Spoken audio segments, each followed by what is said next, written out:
ఇంటికి కన్నాలు వేసేవారు, తాళం వేసి ఉన్న ఇంట్లో చొరబడేవారు, దారి దోపిడిగాళ్లు బ్యాంకులను, ఏటీఎంలను రాబరీ చేసేవారు, ఇలా ఎన్నో రకాల దొంగతనాలను చూసాం.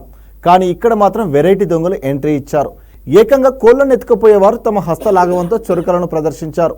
ఈ ఘటనపై పోలీసులు దర్యాప్తు చేపట్టి కోళ్ల దొంగలను పట్టుకునే పనిలో నిమగ్నమయ్యారు. తెలంగాణ రాష్ట్రంలోని పెద్దపల్లి జిల్లా సుల్తానాబాద్ మండలం కాట్నపల్లి, రామగుండం సమీపంలోని బ్రాహ్మణపల్లి గ్రామాల్లో 2 రోజుల్లో దాదాపు 30 వరకు కోళ్లు దొంగతనానికి గురయ్యాయి. అర్ధరాత్రి వేళల్లో గుట్టు చప్పుడు కాకుండా కోళ్లను ఎత్తుకెళ్లడం సంచలనంగా మారింది. అయితే బాధితులు ఇచ్చిన ఫిర్యాదు మేరకు ఆయా ఠాణాల పోలీసులు కోళ్ల దొంగలను పట్టుకునేందుకు తీవ్రంగా ప్రయత్నిస్తున్నారు. కోళ్లను చోరీ చేసేందుకు వచ్చిన మూట కూడా పకడ్బందీగా వ్యవహరించినట్టుగా తెలుస్తుంది. రాబరీలు చేసేందుకు గ్యాంగులు వ్యవహరించినట్టుగానే రెక్కి నిర్వహించి మరీ చోరీలకు పాల్పడినట్టుగా అనుమానిస్తున్నారు.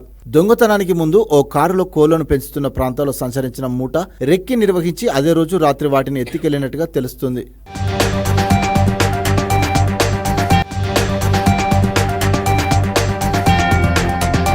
పల్లెల్లో ఆహారం కోసం తిరిగే ఇంటి కోళ్లను పిల్లలు ఎత్తుకెళ్లడం సాధారణంగా వింటుంటాం. కానీ ఇక్కడ పెంచుతున్న కోళ్లకు స్పెషాలిటీ ఉన్నట్టుగా తెలుస్తుంది. అందుకే ఈ మూట రెక్కి వేసి మరీ చోరీ చేసినట్టుగా అనుమానిస్తున్నారు. కోళ్ల స్పెషాలిటీ ఏంటంటే పందెం కోసం వాటి యజమానులు పెంచుతున్నట్టుగా తెలుస్తుంది.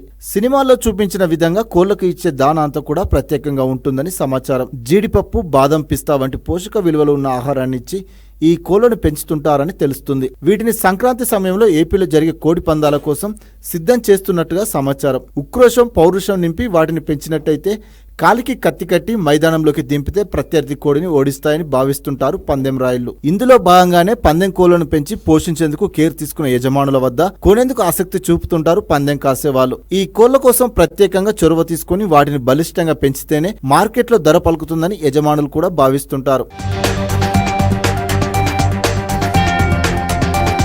ఈ కోళ్లకు మార్కెట్లో డిమాండ్ కూడా బాగానే ఉన్నట్టు తెలుస్తుంది. కాట్నపల్లిలో చోరీకి గురైన వాటిలో ఒక్క కోడికి 2 లక్షల వరకు ధర పలుకుతుందని యజమాని చెప్పినట్టుగా సమాచారం. మిగతా వాటిలో ఒక్కో కోడికి 50,000 వరకు ధర గిట్టుబాటు అవుతుందని తెలుస్తుంది. బ్రాహ్మణపల్లిలో చోరీకి గురైన ఒక్కో కోడి 50,000 వరకు ధర పలుకుతుందని ప్రచారం జరుగుతుంది. సంక్రాంతి సందర్భంగా ఏపీలోకి కోస్తా జిల్లాలో జరిగే కోడి పందాలకు తెలంగాణ కోళ్లు తరలి వెళ్తున్నాయన్న విషయం ఈ ఘటనతో వెలుగులోకి వచ్చింది. పౌరుషంతో పెరిగే కోళ్లతో పాటు ఉక్రోషం, పౌరుషం కలగలిపి బలవర్ధకంగా తయారైన కోళ్లకు కూడా సంక్రాంతి సందర్భంగా డిమాండ్ ఎక్కువగానే ఉన్నట్టు స్పష్టమవుతుంది.